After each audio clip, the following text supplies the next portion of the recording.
Bonjour tout le monde.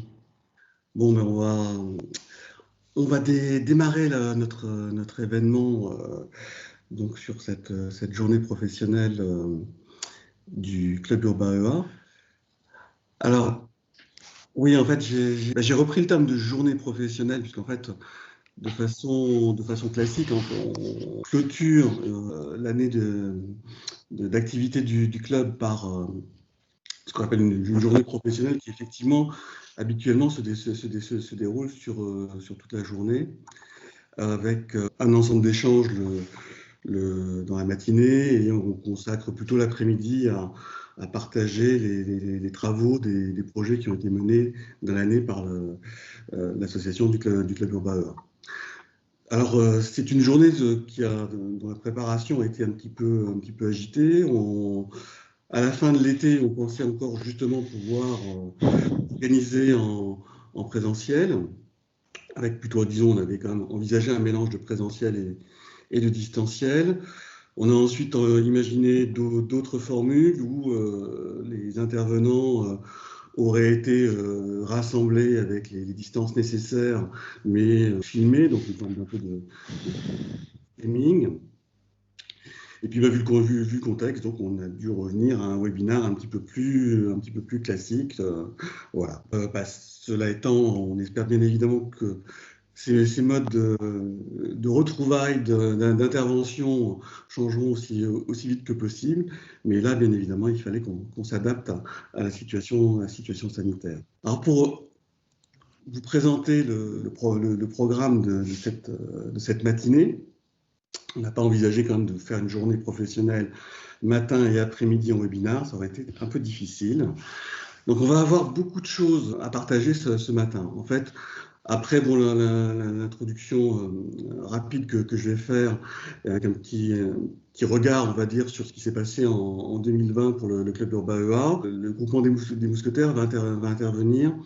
Donc on a trois intervenants, Philippe Elbaz, Nathalie Bufotto et Cédric, qui vont intervenir sur la collaboration entre le relais RGPD et les architectes. Donc un sujet fort pour nous de collaboration des architectes d'entreprise avec d'autres acteurs de la data au sein de l'entreprise. On viendra ensuite donc sur un petit point d'information sur le projet, les travaux qu'on mène sur une architecture d'entreprise éco-responsable. Donc, c'est un des projets qui a été mené cette année. Donc, on a déjà partagé la restitution. Et donc là, Eric Guéquière va nous rappeler d'une part quelques éléments de ces travaux, mais aussi nous faire partager la projection sur 2021, sur comment on envisage de poursuivre ces travaux.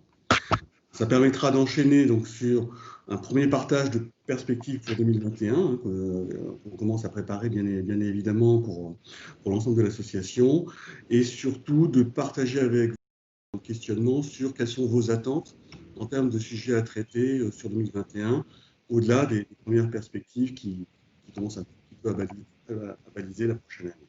Ça va nous amener ensuite à un retour d'expérience de Timothée Bonnet, donc officie donc à l'Université Paris-Sorbonne, sur un sujet un petit peu atypique pour nous, enfin atypique au sens où peu d'entre nous l'ont complètement abordé, le sujet des archives de données et archives documentaires. Donc, un sujet qui est très sensible de plus en plus pour pas mal d'entreprises. Donc ça permettra d'aborder ce point. On prendra une respiration, c'est bon, comme un webinaire sur une matinée, c'est un peu long, donc une pause après cette présentation, et on reprendra donc sur deux retours concernant les projets de 2020, point de repère pour l'architecture d'entreprise au service des projets agiles, un petit éclairage, parce qu'on reviendra sur ce projet-là encore un petit peu plus tard dans l'année, le 30 novembre, j'en parlerai tout à l'heure. Et puis aussi sur une nouvelle initiative qu'on a menée cette année, les collabs de l'architecture d'entreprise, dans des approches de co-développement pour pouvoir profiter finalement d'une intelligence collective pour que la problématique de l'un d'entre nous puisse être éclairée par les avis, les conseils de ses pairs. Et on terminera cette matinée donc par une présentation de la démarche d'architecture d'entreprise du ministère des Armées, Donc un contexte où bien évidemment les systèmes d'information sont c'est particulièrement complexe. Et donc Philippe Debrez et Guillaume Duez nous expliqueront de quelle façon ils abordent cette démarche d'architecture d'entreprise dans ce contexte. Un autre point, donc vous avez déjà transmis le lien au dossier participant dans le cadre de l'invitation. Là, on vous le rappelle dans le fil de conversation.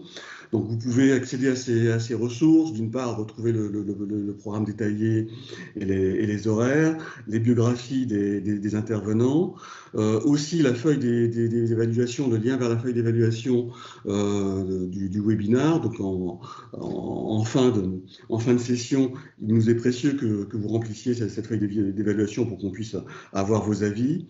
Et puis aussi donc, des ressources complémentaires d'informations sur le club, une plaquette de présentation du club pour les participants ce matin qui ne font pas partie du club et qui ne nous connaissent pas forcément très bien.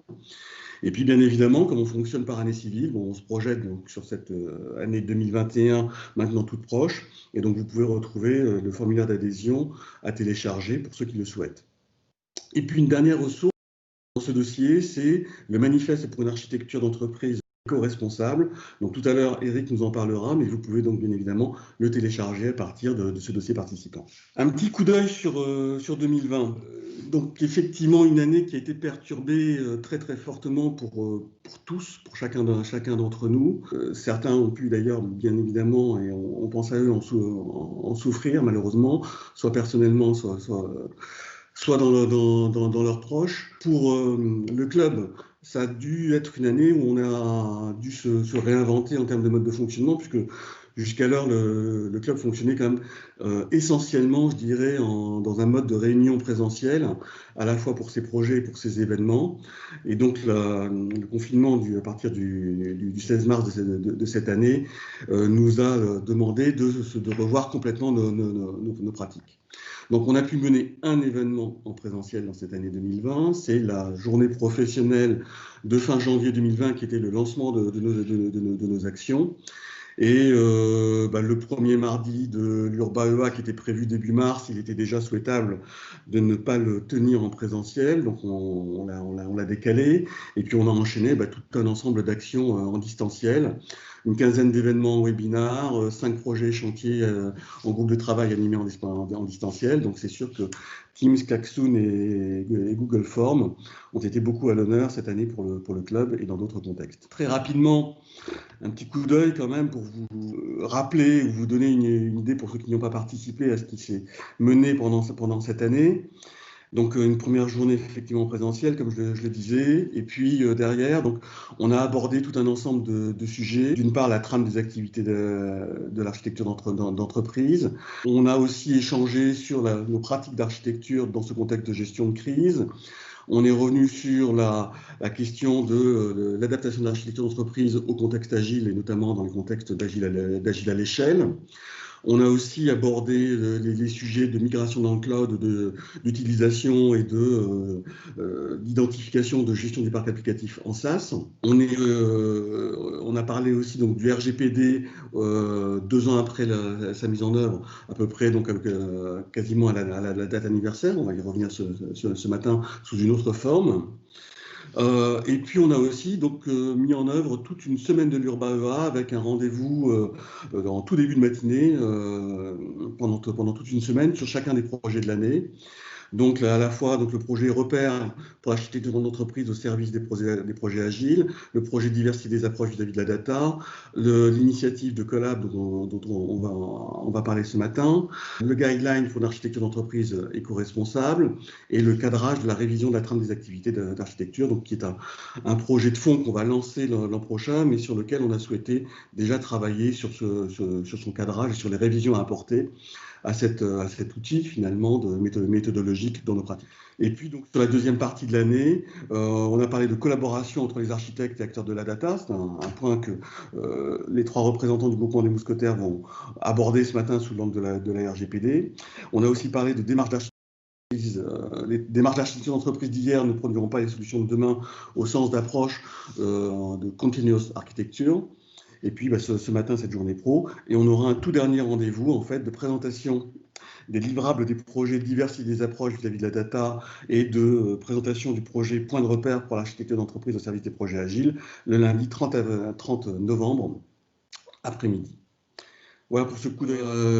Typiquement, donc si on a de fait, hein, d'une part, le contexte, hein, très, très rapidement, on se doute que 2021, ça va être encore une année sous le signe du coronavirus, avec vraisemblablement un premier semestre qui risque d'être avec beaucoup de distanciel. On espère que ce ne sera pas entièrement distanciel, mais bon, ce qu'on va essayer de travailler, c'est différents formats de webinaires. On a des réflexions là-dessus. On va aussi vous interroger pour prendre vos idées par rapport à ça. Et on espère donc qu'à partir du deuxième semestre, on pourra peut-être mixer un peu du distanciel et peut-être des éléments de présentiel avec une amélioration, on l'espère tous, de la situation. Au-delà de ça, on a quelques sujets qu'on a déjà identifiés et qui seront adressés. Donc les co-responsabilités et architecture d'entreprise, Eric vient d'en parler. D'autre part, donc il y a deux autres sujets qu'on va adresser. C'est la démarche de migration du système d'information dans on avait eu à mi-année donc des échanges, des retours d'expérience sur ces problématiques de cloud, et il avait émergé notamment suite au retour d'expérience de Renault tout un intérêt de fond sur le fait de qualifier, de nous donner des clés, de partager des enseignements sur cette démarche de migration un peu plus, je dirais, globale d'un système d'information dans le cloud. Ça va être un des sujets qu'on abordera l'an prochain. Cette année, comme je l'ai indiqué dans l'introduction, on a eu un chantier de cadrage de la révision de la trame des activités de l'architecture d'entreprise. Donc une trame des activités avec tout un guide synthétique, mais je dirais précis sur comment la mettre en œuvre. C'est un des rares travaux méthodologiques du club, puisqu'on est essentiellement centré sur des retours d'expérience. Ceci dit, donc c'est quelque chose qu'on avait travaillé ensemble en 2015, 2016. Les temps ont changé, bien évidemment. Il y a des nouvelles pratiques globalement dans nos DSI et dans nos directions des services numériques et dans les travaux avec les directions métiers qu'il faut prendre en compte dans nos pratiques d'architecture d'entreprise, et donc c'est ce qui va donner lieu à une révision de cette trame des activités. Donc ça, c'est déjà dans le paysage. On verra qu'il y a aussi dans les enseignements des actions de type collab de l'architecture, dont que Pierre Néner et Nicolas Chevalier nous présenteront tout à l'heure, qui seront aussi poursuivis l'an prochain. Un point particulier, c'est les 20 plus 1 an du club Urbain EA. Donc pour ceux qui s'en souviennent, en tout début d'année, à la journée présentielle qu'on avait pu mener, on avait annoncé qu'on fêterait les 20 ans du club en 2020. Bon, les conditions ne l'ont pas permis. Donc, on va organiser cet anniversaire l'an prochain. Nous reviendrons là-dessus. C'est dans un horizon de mi-année 2021. En juin 2021, on est déjà en train d'y travailler. Pour conclure cette matinée, hein, donc, c'est vrai qu'on est donc, comme je l'ai indiqué, sur la fin du programme 2020 du club. Bon, donc une année qu'on sait tous vraiment difficile pour tous et au niveau mondial. Bon, pour le club, donc on a dû se réinventer, hein, on a dû réinventer nos modes de fonctionnement. Donc bon, c'est pas un bilan détaillé, mais bon, si on peut souligner il y a des points positifs, bien évidemment, dans ce type de situation. On a dû donc apprendre rapidement une nouvelle dynamique en distanciel. Hein. C'est quelque chose qui restera. De toute façon, on va revenir à un mode plus normal, entre guillemets. On va intégrer de toute façon ces capacités du distanciel aussi dans le fonctionnement de l'association en complément des actions en présentiel. Le positif, c'est que le club est resté très actif dans cette période, hein, de nombreux partages de retours d'expérience, des projets qui ont pu se poursuivre, se dérouler. Et puis, bon, il y a bien évidemment forcément pas mal de négatifs sur tout ça. Le club, c'est d'abord un réseau de professionnels, donc c'est sûr que le fonctionnement distanciel, ça a un impact sur le développement de ce réseau de contacts que constitue le club. Hein. On en est tous perturbés dans nos entreprises, donc là aussi pour le club qui est d'abord un réseau, ça a fortement impacté aussi donc, des choses. La dimension conviviale du club, bien évidemment, le convivial dans les webinaires, c'est quand même nettement moins bien. Et on a tout particulièrement aussi, hein, dans nos projets, là, depuis quelques années, on développe des actions par des dispositifs dits qu'on appelle exploration en entreprise.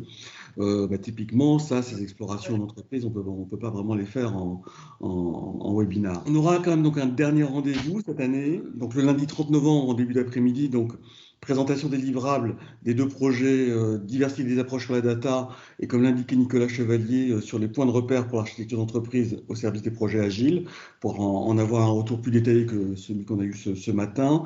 Et on profitera aussi de cette séquence pour échanger ensemble sur comment vous avez vécu le fonctionnement 2020 du club en distanciel, là aussi qu'on puisse tirer des leçons de la façon dont vous avez vécu ces choses-là, et aussi comment on peut s'améliorer, parce qu'on va avoir encore plusieurs mois dans ces modes de fonctionnement en distanciel. Et puis je vous donne aussi rendez-vous tous et au-delà des membres actuels sur le démarrage du programme 2021. Donc la date est fixée, c'est le 28 janvier.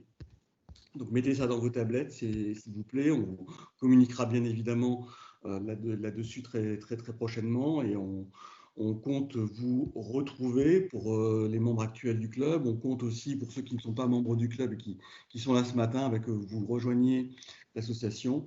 Voilà, ce sera avec un grand plaisir pour relancer pas mal de choses et aussi dynamique que possible sur cette prochaine année. Je vous propose de nous arrêter là, parce qu'on a déjà dépassé un peu. Et n'oubliez pas de prendre quelques instants, si vous ne l'avez pas fait, pour remplir la feuille d'évaluation qui est dans le dossier participant, et donc nous laisser vos appréciations sur cet événement. Un grand merci à vous tous. Un immense merci à tous nos intervenants là, pour cette riche matinée ensemble. Pour mémoire, en fait, sur les publications du club aujourd'hui, on a la capacité à mettre en ligne donc des ressources documentaires. Donc c'est quelque chose que vous avez pu partager les uns ou les autres. Et donc là, on a fait évoluer le site aussi pour pouvoir donc mettre en ligne les ressources vidéo. Et donc l'idée là sera de mettre en ligne en fait par séquence la matinée de ce matin, et donc de mettre en... Donc là, c'est vrai que c'est quelque chose qui va être mis en ligne, je dirais, dans la partie réservée aux membres. C'est un peu le principe des accords qu'on obtient. Et donc, on aura les séquences de vidéos par tronçon, pour faire en sorte que ce soit plus facilement accessible et visionnable que l'ensemble de la matinée. Donc ça, prochainement, là, en fonction des accords des uns et des autres intervenants, on va mettre en ligne chacune de ces séquences. Bien, à bientôt à tous, et j'espère notamment en 2021.